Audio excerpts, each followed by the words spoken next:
Bonjour à toutes, bonjour à tous, bienvenue chez Business First. Je m'appelle Jean-Michel Gouzon et avec Michel Nodin, nous sommes associés de Business First et nous avons préparé pour vous, les 5 clés pour réussir la création de votre entreprise.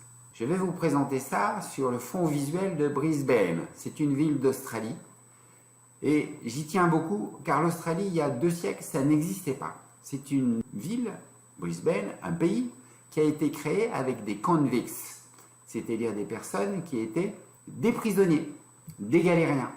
Et donc pour moi c'est tout un symbole parce qu'en 2 siècles, le dynamisme, la volonté créatrice de toutes ces personnes-là a fait un pays génial. Vraiment, je vous conseille d'y aller. Et la tonicité de ce pays, c'est la tonicité que je vous souhaite pour la création de votre entreprise. Alors, l'Australie a démarré avec des convicts, donc je vais démarrer moi aussi avec quelque chose de plutôt négatif, mais c'est pour pouvoir mieux rebondir vers le succès pour votre entreprise. Ce qui est négatif, c'est que 9 entreprises nouvellement créées ferment dans la première année. Et le pire, c'est que 9 créateurs sur 10 ne savent pas pourquoi avant de se lancer. Alors, j'ai décidé, avec Michel, de vous proposer et de vous présenter pourquoi. Et aussi de vous dire comment faire pour éviter d'être dans ces 9 sur 10. Il faut être dans ceux qui réussissent, évidemment. Il y a 4 raisons essentielles qui font échouer les créateurs. Alors, ce ne sont pas celles dont on parle habituellement, ce n'est pas le manque de foi en leur projet, ils sont à fond dedans, ce n'est pas le manque d'implication personnelle, ce n'est pas la faiblesse de leur idée, et même une idée un peu faible menée à bien, ça peut donner une très grande réussite. C'est rarement l'environnement familial et amical, parce que ça les soutient plutôt. Alors, quelles sont ces raisons essentielles? Arrivons-en au fait. La première d'entre elles, c'est que le créateur n'a pas assez de temps pour tout faire. L'Australie s'est fait en 2 siècles, mais vous, pour créer votre entreprise, vous n'avez pas ce temps-là. Alors que vous devez tout faire vous-même, le créateur, il a une foule de choses qui n'étaient pas prévues. Il n'a pas d'écosystème pour l'aider, de gens qui savent dans les sujets où il est moins bien, comme une grosse entreprise avec ses fournisseurs ou ses partenaires. Il n'a plus le temps de distinguer l'essentiel de l'accessoire. Et ça, c'est dommage, car un créateur, c'est un dirigeant d'entreprise qui doit se concentrer sur l'essentiel. Et du coup, il se lance sans être suffisamment prêt. Il le sait, il s'en doute, mais les conséquences vont être importantes parce qu'il essuie les plâtres et ça lui fait perdre encore plus de temps. Il se fait doubler alors par des sociétés qui sont plus expérimentées. Ce manque de temps est donc le premier problème du créateur. Le second problème, c'est qu'il manque d'argent, et de l'argent pour tenir jusqu'à ce que ça réussisse. Il ne sait pas évaluer le besoin de fonds de roulement.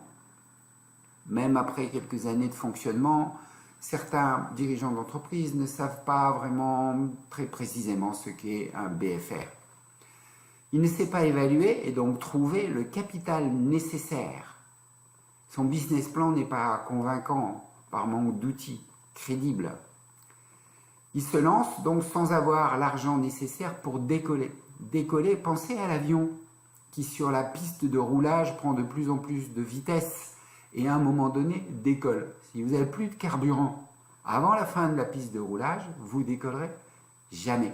Et le créateur, il est souvent, trop souvent, 9 fois sur 10, confronté à ce type de problème. Les petits retards creusent alors de grands trous dans sa trésorerie et il meurt par cessation de paiement prématurée. Ces 2 raisons, temps et argent, sont suffisantes pour planter une boîte. Et pourtant, il y en a 2 autres qu'il faut avoir en tête et que je vous cite. Le créateur n'a pas les bons outils et les bonnes méthodes. Il réinvente ce qui a déjà été maîtrisé par d'autres, comme comment activer efficacement les réseaux sociaux, comment définir un prix, bâtir une politique tarifaire, comment construire une démarche de vente gagnante. Tout ça, ça a déjà été outillé. Les méthodes ont été développées, écrites simplement. Où les trouver? Comment trouver les bonnes, celles qui vont vous faire gagner? Comment organiser sa production, comment organiser sa comptabilité, son juridique, voire son administratif. Comment gérer les ressources humaines, ça c'est super important et je vous le dis par expérience en ayant suivi des tas de chefs d'entreprise, c'est un des points clés. Il y a bien d'autres choses encore où il faut avoir les bons outils et les bonnes méthodes. C'est le troisième problème du créateur d'entreprise. Et le quatrième, il y en a d'autres après, mais le quatrième vraiment important, c'est qu'il doit faire de nombreux métiers qui ne sont pas le sien d'origine. Je vous donne un exemple.